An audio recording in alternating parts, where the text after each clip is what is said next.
Good morning student. நம்ம இன்றைக்கி development of சர்ஃபேசஸில் இன்னொரு பிக் கொஸ்டின் பார்க்க போகிறோம். வாங்க சம்முக்கு போவோம். சம் என்னென்னா, a pentagonal pyramid of base 25 mm side and height 65 mm stand with its base on the HP such that one of the base edge is parallel to VP. It is cut by a section plane perpendicular to the VP and inclined at 30 degree to the HP, bisecting the axis. Draw the development of the surface of the cut solid. இதுதான் உங்களுக்கு சம்மு என்ன அப்படின்னோன்னா தமிழாக்கம். A pentagonal pyramid of base side 25 mm and height 65 mm. அதாவது ஒரு pentagonal பிரமிடானது 25 mm அடிப்பக்க அளவும் 65 mm உயரமும் உடையது. Stand with its base on the HP, அதனோட அடிப்பக்கம் ஹெச்பியில் இருக்கிறது. such that one of the base edge is parallel to VP. அதோட ஒரு கண்டிஷன் கொடுத்துருக்காங்க. என்ன சொல்கிறான் அப்படின்னோன்னா, அதனோட அடிப்பக்கத்தில் ஒரு விளிம்பு விபிக்கு பேரலாக இருக்கிறது அப்படின்னு சொல்கிறோம். ரைட்டுங்களா? Okay. It is cut by a section plane perpendicular to the VP and inclined at 30 degree to the HP. இந்த சாலிடானது ஒரு கட்டிங் பிளேனால்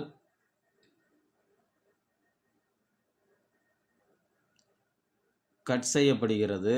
அப்போ அந்த கட்டிங் பிளேனானது, தட் இஸ் செக்ஷன் பிளேனானது விபிக்கு செங்குத்தாகவும் அதே சமயம் ஹெச்பிக்கு 30 டிகிரி கோணத்திலும் மற்றும் ஆக்சிஸை சமபாகவும், அதாவது இரண்டாக பிரிக்குமாறும் வெட்டுகிறது. Draw the development of the surface of the cut solid. எனில் அந்த வெட்டப்பட்ட சாலினுடைய டெவலப்மெண்ட்டை வராய். இதுதான் சம்மினுடைய தமிழாக்கம். நம்ம சம்மை சால்வ் பண்ணுறதுக்கு முன்னாடி அசம்ஷனை பார்க்கணும். அதுக்கு முன்னாடி இந்த சம்மோட ஆன்சர் அப்படிங்கிறது இதுதான் நம்மளுடைய ஆன்சர். வழக்கம் போல் top and front view, then அப்புறம் டெவலப்மெண்ட். இந்த டாப் அண்ட் ஃப்ரண்ட் வியூ வந்து சிமிலர் டு உங்களுக்கு ப்ரொஜெக்ஷன் ஆஃப் சாலிட்ஸ்க்கு ரெலவெண்ட்டாக இருக்கும். ப்ரொஜெக்ஷன் ஆஃப் சாலிட்ஸ்க்கு ரெலவெண்ட்டாக நம்ம டாப் அண்ட் ஃப்ரண்ட் வியூவை வரைஞ்சிட்டு, தென் அடுத்தது செக்ஷன் பிளேனை வரைஞ்சிட்டு கட் பண்ண பார்ட்டினுடைய டெவலப்மெண்ட்டை வரைஞ்சோன்னா சம்மு நம்மளுக்கு ஓவர். ஓகே. ஃபஸ்ட்டு அசம்ஷனுக்கு வருவோம். அசம்ஷன் டெவலப்மெண்ட் ஆஃப் சர்ஃபேசஸை பொறுத்த வரைக்கும் எல்லா சாலிட்ஸுமே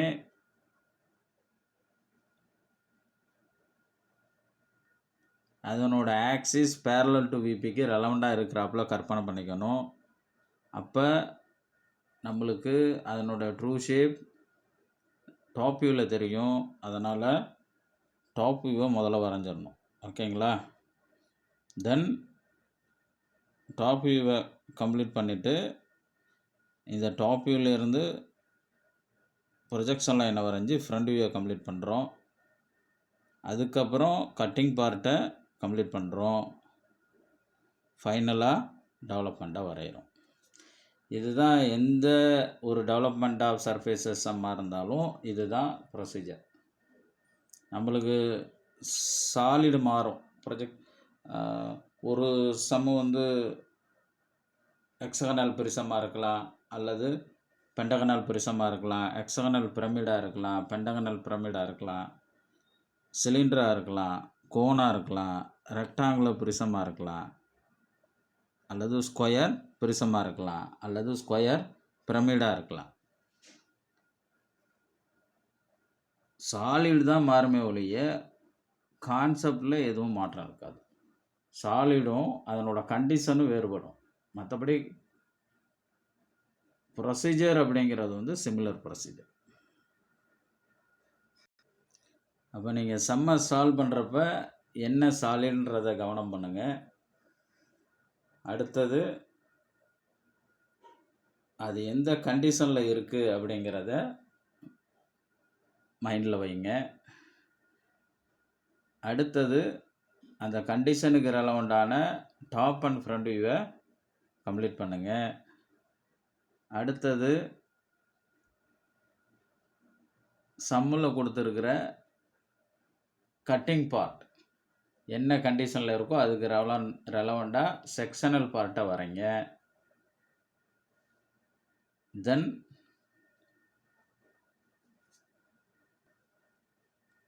செக்ஷன் பிளேன் வரைகிறப்ப அந்த செக்ஷன் பிளேன் கட் பண்ணுற எட்ஜஸ்னுடைய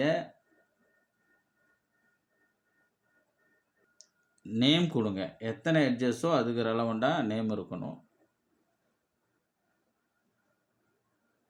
நேம் கொடுக்குறப்ப ப்ரிசமாக இருந்தது அப்படின்னோன்னா அப்படியே ஸ்ட்ரெயிட்டாகவே கட்டிங் லென்த்தை டெவலப்மெண்ட்டில் ட்ரான்ஸ்ஃபர் பண்ணுவோம். இன்கேஸ் பிரமிடாக இருந்தது அப்படின்னோன்னா நம்மளுக்கு ஃப்ரண்டினுடைய ஸ்லாண்டேஜ் ஒரிஜினலாக அல்லது டூப்ளிகேட்டான்னு பார்க்கணும். ஒரிஜினலாக இருந்தது அப்படின்னோன்னா அப்படியே நம்ம எப்படி ப்ரிசத்தில் அப்படியே சேம் கட்டிங் லென்த்தை டெவலப்மெண்ட்டில் ட்ரான்ஸ்ஃபர் பண்ணுமோ அதே மாதிரி பிரமிடில் ஸ்லாண்டேஜினுடைய கட்டிங் லென்த்தை அப்படியே டெவலப்மெண்ட்டுக்கு ட்ரான்ஸ்ஃபர் பண்ணுவோம். இன்கேஸ் ட்ரூ லென்த் வந்து ஒரிஜினல் இல்லை அப்படின்னோன்னா ஒரிஜினல் ஸ்லாண்டேஜ் நம்ம ஃபைண்ட் அவுட் பண்ணணும். ஒரிஜினல் ஸ்லாண்டேஜ் ஃபைண்ட் அவுட் பண்ணிவிட்டு அதில் கட்டிங் பாயிண்ட்ஸை ப்ரொஜெக்ட் பண்ணி தென் அதுக்கப்புறம் கட்டிங் லென்த்தை டெவலப்மெண்ட்டில் ட்ரான்ஸ்ஃபர் பண்ணணும். இப்போ நான் சொன்னதெல்லாம் முடிச்சுட்டு டெவலப்மெண்ட் பார்ட்டை வரைஞ்சி ஃபுல் ஆப்ஜெக்டாக இருந்ததுன்னா நம்ம அப்படியே டெவலப்மெண்ட்டை விட்டுற வேண்டியதுதான். இன்கேஸ் கட்டிங் ஆப்ஜெக்ட்னால் இப்போ அந்த கட்டிங் லென்த்தை அப்படியே டெவலப்மெண்ட்டில் ட்ரான்ஸ்ஃபர் பண்ணுறப்ப நம்மளுக்கு வேண்டிய கட்டிங் ஆப்ஜெக்டினுடைய டெவலப்மெண்ட் கிடச்சிரும். இதுதான் சார் நம்மளுக்கு தேவையான அசம்ஷன். ஒரு டெவலப்மெண்ட் ஆஃப் சர்ஃபேஸஸில் சம்மை சால்வ் பண்ணணுன்னா இப்போ நான் சொன்ன அசம்ஷனை மைண்டில் வச்சுக்கிட்டு சம்மை ஒர்க் அவுட் பண்ண வேண்டியதுதான்.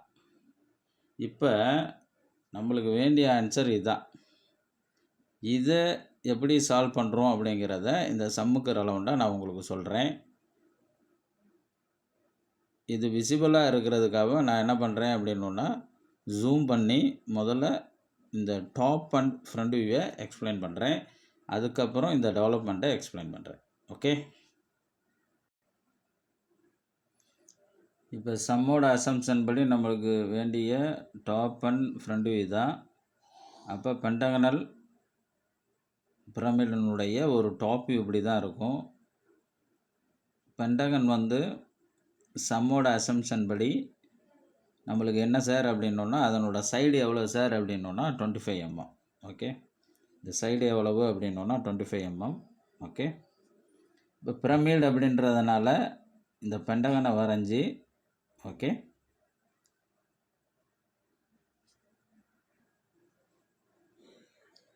இந்த பென்டகனுடைய ஒவ்வொரு கார்னர்லேருந்தும் லைனை வரைஞ்சி எக்ஸாக்ட் இந்த சென்டர் பாயிண்டோட கனெக்ட் பண்ணணும். ஓகே, ஏன்னா ஒரு பென்டகனல் பிரமிடினுடைய டாப் வியூ அதனோட பேஸ் பென்டகன் இருக்கும். தென் அதனுடைய டாப் சர்ஃபேஸ் ஒன் அப்பெக்ஸ். தென் இந்த அப்பெக்ஸ் அதனுடைய கார்னரோட ஸ்லாண்ட் எட்ஜினால் கனெக்ட் பண்ணப்பட்டிருக்கும். அந்த ஸ்லாண்ட் எட்ஜி தான் நம்மளுக்கு இந்த லைனாக டாப் வியூவில் தெரியும். ரைட்டுங்களா? இந்த பென்டகன் வரைகிறதுக்கு முன்னாடி நம்மளுக்கு சம்மில் கண்டிஷன் சொல்லியிருக்கேன். என்ன சார் அப்படின்னா one of its base edge is parallel to VP. அப்போ பாருங்கள், இந்த பேஸ் எட்ஜை பாருங்கள், எஸ்டி. இந்த எஸ்டி வந்து parallel to VP. அப்போ parallel to VP அப்படிங்கிறப்ப இந்த ST வந்து ரெஃபரன்ஸ் லைன் XYக்கு பேரலாக இருந்ததுன்னா one of its base edge parallel to VP. Suppose இந்த ST வந்து இந்த XY ரெஃபரன்ஸ் லைனுக்கு பர்பண்டிகுலராக இருந்தது அப்படின்னா one of its base edge perpendicular to VP. சம்மில் என்ன கண்டிஷன் கொடுத்துருக்கானோ அதுக்கு தகுந்தாப்புல பேஸ் எட்ஜை பிளான் பண்ணி பென்டகனோ எக்ஸகனோ வரையணும். அதை மைண்டில் ஞாபகம் வச்சுக்கோங்க. ஆர் ட்ரையாங்குலர் பிரிசமோ பிரமிடோ வரையணும். ஓகே, இந்த பென்டகன் எப்படி வரைகிறதுங்கிறத நம்ம ஆல்ரெடி நம்மளுடைய பிளேலிஸ்ட்டில் ஜாமெட்ரிக்கல் கன்ஸ்ட்ரக்ஷன் டாப்பிக்கில் லெக்சர் 3ல் சொல்லியிருக்கிறோம். அந்த லெக்சர் 3யை பார்க்குறப்ப உங்களுக்கு ஒரு பென்டகனை எப்படி வரைகிறது அப்படிங்கிறத தெரிஞ்சுக்க முடியும். ஓகே, அப்போ பென்டகனை கம்ப்ளீட் பண்ணுறோம். அதுதான் நம்மளுக்கு வேண்டிய டாப் வியூ. அப்போ பென்டகனோட சைடு எவ்வளோ சார் அப்படின்னா 25 mm. அப்போ இந்த சைடு 25 mm இருக்கிறாப்புல, அதே சமயம் base size one of its base size வந்து XYக்கு பேரலாக, அதாவது VPக்கு பேரலாக இருக்கிறாப்புல வரைஞ்சோம் அப்படின்னா நம்மளுக்கு டாப் வியூ ஆகும்.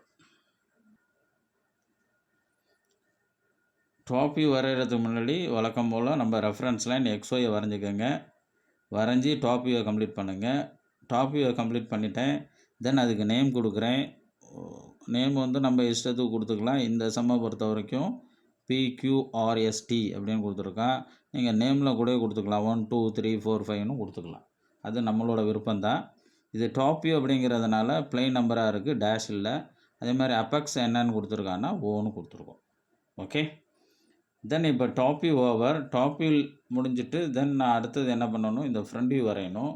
அப்போ ஃப்ரண்ட் வியூ வரைகிறதுக்காக நான் என்ன பண்ணுறேன் அப்படின்னா, ஃப்ரண்ட் வியூ வந்து வரைகிறப்ப நம்மளுக்கு சாலிட் என்னங்கிறத மைண்டில் வச்சுக்கணும். அப்போ நம்மளுக்கு சம்மில் கொடுத்துருக்க சாலிட் பென்டகனல் பிரமிட். அப்போ பென்டகனல் பிரமிட் அப்படிங்கிறப்ப நம்மளுக்கு ஃப்ரண்ட் வியூ வந்து ட்ரையாங்கிளாக வரும். ஓகேங்களா? ஓகே, அதை நல்லா ஞாபகம் வச்சுக்கோங்க. அப்போ ட்ரையாங்கிளாக வர்றதுனால நான் என்ன பண்ணுறேன் சார் அப்படின்னா, ஃபஸ்ட்டு டிராப்டர் எடுத்து இந்த சென்டர் பாயிண்ட் ஓவிலேருந்து முதல்ல ஒரு சென்ட்ரு லைனை வரைஞ்சிக்கிறேன். வெர்டிக்கல் சென்டர் லைனை வரைஞ்சிக்கிறேன். ஓகேங்களா? தென் வரைஞ்சிட்டு அடுத்தது நம்மளுக்கு வரைஞ்ச டாப்பினுடைய ஒவ்வொரு பாயிண்ட்லேருந்து வெர்டிக்கல் ப்ரொஜெக்ஷன் லைனை வரைகிறேன். பாருங்கள், Pலேருந்து ஒரு வெர்டிக்கல் ப்ரொஜெக்ஷன் லைன், அடுத்து Qலேருந்து ஆல்ரெடி நம்ம இங்கே வந்து ஸ்லாண்ட் எட்ஜ் இருக்குது, ஆல்ரெடி நம்ம சென்டர் லைன் வரைஞ்சிருக்கோம். இது மாதிரி Qலேருந்து ஒரு வெர்டிக்கல் ப்ரொஜெக்ஷன் லைன், அடுத்து Rலேருந்து ஒரு வெர்டிக்கல் ப்ரொஜெக்ஷன் லைன். ஓகே, Sலேருந்து ஒரு வெர்டிக்கல் ப்ரொஜெக்ஷன் லைன், Tலேருந்து ஒரு வெர்டிக்கல் ப்ரொஜெக்ஷன் லைன். இந்த வெர்டிக்கல் ப்ரொஜெக்ஷன் லைன் எல்லாத்தையுமே என்ன பண்ணுறீங்க அப்படின்னா, இந்த ரெஃபரன்ஸ் லைன் XYயோட மீட் பண்ணிவிட்டு அதோட நிப்பாட்டிக்கணும். ஒன்லி ஒரே ஒரு வெர்டிக்கல் லைனை மட்டும் எக்ஸ்டெண்ட் பண்ணணும். எது? இந்த சென்ட்ரல் லைனை மட்டும் எக்ஸ்டெண்ட் பண்ணணும். ஓகேங்களா? இப்போ அடுத்ததான் நான் என்ன பண்ண போகிறேன் அப்படின்னா, சாலினுடைய ஹைட்டை பார்க்குறேன். இப்போ சாலினுடைய ஹைட் எவ்வளோ சார் அப்படின்னா, நம்மளுக்கு எவ்வளோ சம்பளம் கொடுத்துருக்காங்க? 65. Okay, 65 mm. ஓகே, அப்போ நான் என்ன பண்ணுறேன் சார் அப்படின்னா, இந்த சென்ட்ரல் லைனில் பேஸ்லேருந்து இந்த XY ரெஃபரன்ஸ் லைன் பேஸ்லேருந்து என்ன பண்ணுறேன்னா, டிராப்டரையோ ஆர் ஸ்கேலையோ யூஸ் பண்ணி என்ன பண்ணுறேன் அப்படின்னா, ஆர் காம்பஸையோ யூஸ் பண்ணி ஒரு 65 mmக்கு ஒரு பாயிண்ட்டை மார்க் பண்ணுறேன். ரைட்டுங்களா? பாயிண்ட்டை மார்க் பண்ணிவிட்டு தென் இப்போ ஆல்ரெடி என்ன பண்ணியிருக்கோம், டாப்பினுடைய ஒவ்வொரு பாயிண்ட்லேருந்து என்ன பண்ணியிருக்கோம் அப்படின்னா வெர்டிக்கல் லைன் வரைஞ்சி பேஸோட கனெக்ட் பண்ணியிருக்கோமா. அதை கனெக்ட் பண்ண ஒவ்வொரு பாயிண்டோடையும் என்ன பண்ணுறீங்கன்னா, ஸ்கேலை யூஸ் பண்ணி ஆர் டிராப்டரை யூஸ் பண்ணி அப்படியே லைனை ஜாயின் பண்ணுங்கள். ஓகே, இப்போ இந்த லைனை ஜாயின் பண்ணுறப்ப ஆட்டோமேட்டிக்காக நம்மளுக்கு கிடைக்கிற டாப் வியூ என்ன சார் அப்படின்னா, ஃப்ரண்ட் வியூ என்ன சார் அப்படின்னா ட்ரையாங்கிளாக கிடைக்கும். அதில் பாருங்கள், இந்த லைனும் எது சார் அப்படின்னா O' T'. Okay, O dash S dash. Okay, இது ரெண்டும் ஹிடனில் வரைஞ்சிருக்கான். ஏன் சார் அப்படின்னா இந்த எஸ்ஸும் டியும் இந்த டாப்பினுடைய பின்னாடி இருக்குது. அப்போ நான் ஃப்ரண்டில் இந்த டாப் வியூவை நான் இதுக்கு முன்னாடி நின்று பார்த்து தான் இந்த ஃப்ரண்ட் வியூவை நான் வரையணும். இப்போ இந்த டாப் வியூவை இதுக்கு முன்னாடி நின்று நான் பார்க்குறப்ப இந்த PQ edge visible, QR edge வந்து விசிபிள் ஆகும். ரைட்டுங்களா? ஓகே. அப்போ இந்த PQ QR மட்டும் விசிபிள். அதனால் இது மட்டும் என்ன சார் அப்படின்னா விசிபிளாக 2 ட்ரையாங்கிள் தெரியும். இந்த எஸ்ஸும் டியும் எங்கே இருக்குது அப்படின்னா பேக் எண்டில் வந்துடுது. ரைட்டுங்களா? இந்த பெண்டகனுடைய பேக்கில் எது வந்துடுது? எஸ்ஸும் டியும் வந்துடுது. அப்போ நான் ஃப்ரண்டில் நின்று பார்க்குறப்ப தெரியாது. அப்போ ஓகே, இந்த OTOS 2 எட்ஜும் என்ன சார் அப்படின்னா தெரியாததுனால ஹிடன். அதனால் என்ன பண்ணுறோன்னா டேஷ் லைனாக வரைகிறோம். ஓகே, அடுத்து இப்போ நம்மளுக்கு தேவையான ஃப்ரண்ட் வியூ கிடச்சிருச்சு, ட்ரையாங்கிள் கிடச்சிருச்சு. தென் நேம் கொடுத்தாச்சு. நேம் வந்து ஆல்ரெடி நம்ம வந்து டாப் வியூலேருந்து extension line, vertical extension line வரைகிறப்ப இங்கே நீங்கள் நேமிங்கை கொடுத்துருங்க. இது P டேஷ், இது வந்து உங்களுக்கு T டேஷ் ஹிடன்.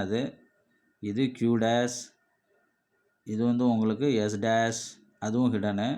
இது R டேஷ். ரைட்டுங்களா? அதே மாதிரி அப்பெக்ஸ் உங்களுக்கு O டேஷ். இப்போ நம்மளுக்கு தேவையான top and front view over.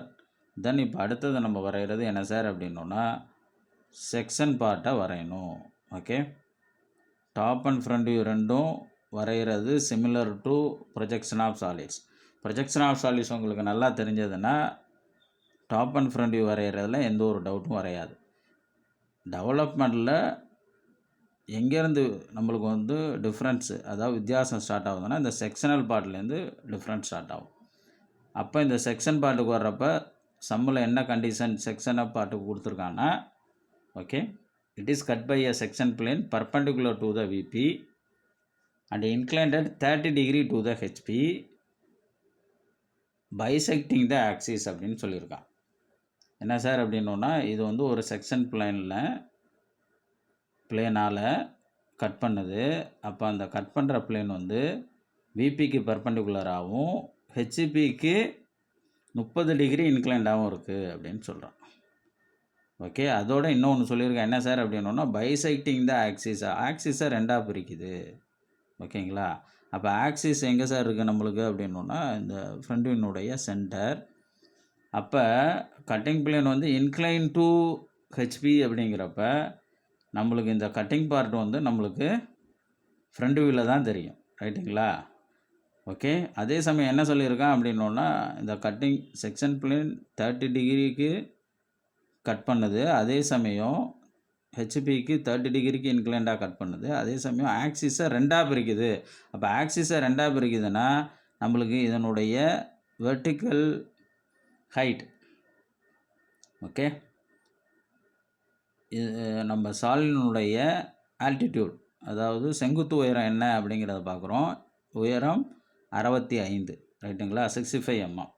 அப்போ இது ரெண்டாக பிரிச்சிச்சு அப்படின்னா ஆக்சிஸை, அப்போ செங்குத்து உயரம் தட் இஸ் ஆல்டிடியூட் 65ல் பாதி அப்படிங்கிறத ஞாபகம் வச்சுக்கோங்க. அப்போ 32.5. அப்போ பேஸ்லேருந்து ஒரு 32.5க்கு ஸ்கேலார் டிராப்டரை யூஸ் பண்ணி ஒரு பாயிண்ட்டை மார்க் பண்ணுங்கள். இந்த பாயிண்டில் ப்ரொடெக்டரை யூஸ் பண்ணி, அதாவது இந்த பாயிண்ட்டை சென்டராக வச்சு ப்ரொடெக்டரை யூஸ் பண்ணி 30 டிகிரிக்கு என்ன பண்ணுங்க அப்படின்னா ஒரு இன்க்ளைன்ட் ஆர் ஆங்கிள் என்ன பண்ணுங்க அப்படின்னா மார்க் பண்ணுங்கள். ஓகேங்களா? தென் அந்த 30 டிகிரி ஆங்கிளை இந்த பைசெக்டிங் த ஆக்சிஸ் அந்த சென்டரு ரெண்டாக பிரிச்சதில் அந்த பாயிண்ட்டையும் இணைச்சி ஸ்கேலால் ஒரு லைன் வரைஞ்சோன்னா that is sectional line. Sectional லைனை நான் ஆல்ரெடி சொல்லியிருக்கேன். சென்ட்ரல் லைனுடைய ஆரம்பமும் எண்டும் டார்க்காக இருக்கணும். 2 ஆரோ மார்க்கு அதை டச் பண்ணிகிட்டு இருக்கணும். இதுதான் செக்ஷனல் பார்ட். ஓகேங்களா? இதை வரைஞ்சோம் அப்படின்னா நம்மளுக்கு சம்மில் கொடுத்துருக்கிற கண்டிஷன் படி செக்ஷனல் பார்ட், அதாவது செக்ஷனல் லைனை கம்ப்ளீட் பண்ணிட்டோம். அப்போ சம்மில் கொடுத்துருக்கிற கண்டிஷன் படி கட் பண்ணிட்டோன்னா இந்த செக்ஷனல் பிளேனுக்கு மேலே இருக்கிற பாட்டு ரிமூவ் ஆகிடும்னு அர்த்தம். இந்த செக்ஷனல் பிளேனுக்கு கீழே உள்ள இந்த பாட்டு தான் நம்மளுக்கு தேவையான பாட்டுன்னு அர்த்தம். அதனால தான் இதை மட்டும் என்ன பண்ணியிருக்காங்க, அதான் பாட்டம் பாட்டை மட்டும் டார்க் பண்ணியிருக்கிறாங்க. செக்ஷன் பிளேனுக்கு கீழே உள்ளதை மட்டும் டார்க் பண்ணியிருக்கோம். செக்ஷன் பிளேனுக்கு மேலே உள்ளதை டிம்மாக வச்சுருக்கோன்னா, ஏன்னா அது கட் ஆகிடுச்சு, அதை ரிமூவ் பண்ணிட்டோன்னு அர்த்தம். ஓகே, இப்போ செக்ஷனல் பார்ட்டை வரைஞ்சாச்சு. தென் இந்த sectional line or cutting line, இந்த சாலிடை கட் பண்ணுற எட்ஜஸுக்கு நம்ம நேம் கொடுக்கணும். அப்போ நேம் கொடுக்குறப்ப இதை நான் என்னென்னு பண்ணுறேன் சார் அப்படின்னோன்னா, இது 1 டேஷ். எது 1 டேஷ் வந்து எது சார் அப்படின்னோன்னா O டேஷ் P டேஷ். ஓகேங்களா? தென் அதே மாதிரி O டேஷ் Q டேஷ் வந்து 2 டேஷ். ஓகே, அதே மாதிரி O டேஷ் R டேஷ் வந்து 3 dash. O dash S dash வந்து 4 டேஷ். ஓகேங்களா? இந்த எட்ஜு O டேஷ் S டேஷை கட் பண்ணுற பாயிண்ட்டை நம்ம 4 டேஷ்ன்னு நோட் பண்ணியிருக்கோம். அதே மாதிரி O டேஷ் T டேஷ் இந்த ஹிடன் பார்ட்டை கட் பண்ணுற பாயிண்ட்டை 5 டேஷ் அப்படின்ற நேமில் கொடுத்தாச்சு. ஒவ்வொரு கட்டிங் எட்ஜுக்கு நேமை கொடுத்தாச்சு. நேமை கொடுத்துட்டு தென் அடுத்தது நம்ம என்ன பண்ணணும் அப்படின்னோன்னா, பிரமிடினுடைய கட்டிங் எட்ஜு கட்டிங் பாயிண்ட்ஸை நம்ம என்ன பண்ணணும் அப்படின்னோன்னா, ஸ்லாண்ட் எட்ஜில் ப்ரொஜெக்ட் பண்ணி ஒவ்வொரு பாயிண்ட்டையும் தென் இந்த அப்பெக்ஸ்லேருந்து இந்த டிஸ்டன்ஸை கட்டிங் டிஸ்டன்ஸை டெவலப்மெண்ட்டில் ட்ரான்ஸ்ஃபர் பண்ணுவோம். ஓகேங்களா? அப்போ இந்த கட்டிங் பாயிண்ட்டை ஸ்லாண்ட் எட்ஜில் ட்ரான்ஸ்ஃபர் பண்ணதுக்கு முன்னர் நீங்கள் இந்த ஸ்லாண்ட் எட்ஜ் இருக்குல்ல, O dash P dash or O dash R dash ஒரிஜினலாக இல்லைன்னா டூப்ளிகேட்டாங்கிறத பார்க்கணும். அதுக்கு இந்த டாப்பினுடைய ஸ்லாண்ட் எட்ஜஸ் ஏதாவது ஒரு ஸ்லாண்ட் எட்ஜ், அதாவது OPயாக இருக்கலாம், OQவாக இருக்கலாம், OR, OS, OT, ரைட்டுங்களா? இதில் ஏதாவது ஒரு ஸ்லாண்ட் எட்ஜ் வந்து இந்த XY ரெஃபரன்ஸ் லைனுக்கு பேரலாக இருந்ததுன்னா நம்மளுக்கு கிடைக்கக்கூடிய O dash P dash slant எட்ஜோ இல்லைன்னா O டேஷ் T டேஷோ O டேஷ் R டேஷோ ஒரிஜினல் ஸ்லாண்ட் எட்ஜுன்னு சொல்லலாம். இப்போ பாருங்கள், இந்த ஸ்லாண்ட் எட்ஜ் எதுவுமே XYக்கு பேரலாக இல்லை, ரெஃபரன்ஸ் XYக்கு பேரலாக இல்லை. அதனால் இந்த slant edge O dash R டேஷாக இருக்கட்டும் இல்லைன்னா O டேஷ் P டேஷாக இருக்கட்டும், ரெண்டும் ஒரிஜினல் இல்லை. அப்போ original slant edge find out பண்ணுறதுக்கு என்ன சார் ரூல் அப்படின்னோன்னா, காம்பஸ் எடுத்துக்கோங்க. இது O சென்டர், ஏதாவது ஒரு ஸ்லாண்ட் எட்ஜ் வந்து ரேடியஸ். இப்போ நான் இதை என்ன பண்ணுறேன், O சென்டர் R வந்து ரேடியஸ். இதாட்டம் காம்பஸில் என்ன பண்ணுறேன், O சென்டர் R ரேடியஸ் வச்சு ஒரு ஆர்க் வரைகிறேன். ஓகேங்களா? வரைஞ்ச ஆர்க்கை என்ன பண்ணணும் அப்படின்னோன்னா, இந்த சென்ட்ரு பாயிண்ட் ஓலேருந்து ஒரு ஹரிசாண்டல் லைன் ட்ராட்டரை யூஸ் பண்ணி ஒரு ஹரிசாண்டல் லைன் வரைஞ்சி இந்த ஆர்க்கை கட் பண்ணி, அப்போ ஆர்க்கை கட் பண்ணிவிட்டு அந்த கட் பண்ணுற ஆர்க்கை இந்த ஹரிசாண்டல் லைன் கட் பண்ணுற பாயிண்ட்லேருந்து என்ன பண்ணணும்னா ஒரு வெர்டிக்கல் லைன் வரைகிறோம். வெர்டிக்கல் லைன் வரைஞ்சி இந்த ரெஃபரன்ஸ் லைன் XYயை மீட் பண்ணுறாப்புல செய்யணும். அப்போ இந்த ஓலேருந்து வரைகிற ஹரிசாண்டல் லைன் அந்த ஆர்க்கை கட் பண்ணதுங்களே, அதுக்கு நம்ம என்ன நேம் கொடுக்குறோன்னா R1. தென் இந்த R1லேருந்து வெர்டிக்கல் லைன் வரைஞ்சி இந்த XY ரெஃபரன்ஸ் லைனில் மீட் பண்ணுறோம்ல, அந்த பாயிண்ட்டை என்னன்னு சொல்கிறோம் அப்படின்னா R1 டேஷ் அப்படின்னு கொடுக்குறோம். ஓகே, இந்த சம்மை பொறுத்த வரைக்கும் R டேஷும், அதாவது slant edge O dash R டேஷும் இந்த R1 டேஷும் ஓகேங்களா ஒரே லைனில் வர்றாப்புல வருது. ரொம்ப மைனர் வேல்யூ, அதான் minor difference. Okay, original slant edge இல்லைன்னா இப்படி தான் ரூலை ஃபாலோ பண்ணி ஒரிஜினல் ஸ்லாண்ட் எட்ஜ் வரையணும். சரி, இப்போ இந்த R1 டேஷ் வந்து இந்த XY ரெஃபரன்ஸ் லைனில் மீட் பண்ணுதில்ல. ஓகே, இந்த இந்த மீட் பண்ணுற பாயிண்ட்டையும் அப்பெக்ஸ் ஓடேஸையும் இணைச்சி ஒரு ஸ்லாண்டேஜ் வரைஞ்சோன்னா அதுதான் ஒரிஜினல் ஸ்லாண்டேஜ். அந்த ஒரிஜினல் ஸ்லாண்டேஜில் தான் ஒவ்வொரு கட்டிங் பாயிண்ட்டையும் நீங்கள் என்ன பண்ணணும் அப்படின்னா cutting point 1 dash 2 dash 3 dash எல்லாத்தையும் மீட் பண்ணணும். ஓகே, இப்போ பாருங்கள், இந்த ஓ டேஷ் R1 டேஷ் இதுதான் நம்மளுக்கு ஒரிஜினல் ஸ்லாண்டேஜ். ஓகேங்களா, ஆல்ரெடி நம்மளுக்கு இருக்கக்கூடிய O dash R dash original slant edge இல்லை. இந்த ஆர் டேஷ் R1 டேஷ் ரெண்டும் பக்கத்தில் வர்றதுனால ரெண்டும் ஒரே லைன் போல் இருக்குது. ஆனால் ஒரிஜினல் ஸ்லாண்டேஜ் அப்படிங்கிறது இந்த ஓ டேஷ் R1 டேஷ் தான். இந்த ஓ டேஷ் R1 டேஷில் என்ன பண்ணுறீங்க அப்படின்னா cutting point 1 dash 2 dash 3 dash 4 dash 5 டேஷ்லேருந்து ஹரிசாண்டல் லைனை வரைஞ்சி இந்த original slant edge O dash R1 டேஷில் மீட் பண்ணிட்டோன்னா இப்போ இந்த ஓ டேஷ் 1 டேஷ் ஓகேங்களா, O dash 5 dash, O dash 2 dash, O dash 4 dash, O dash 3 dash இந்த கட்டிங் டிஸ்டன்ஸை காம்பஸில் எடுத்து டெவலப்மெண்ட்டில் ட்ரான்ஸ்ஃபர் பண்ணணுன்னா நம்மளுக்கு அதுதான் ஒரிஜினல் கட்டிங் பாயிண்ட்ஸ். டெவலப்மெண்ட் எப்படி வரைகிறதுங்கிறத நம்ம நெக்ஸ்ட் வீடியோவில் பார்ப்போம். ஓகே, இப்போ top and front view over, sectional part over. இனிமேல் டெவலப்மெண்ட் எப்படி வரைகிறதுங்கிறத நெக்ஸ்ட் வீடியோவில் பார்ப்போம். ஓகே.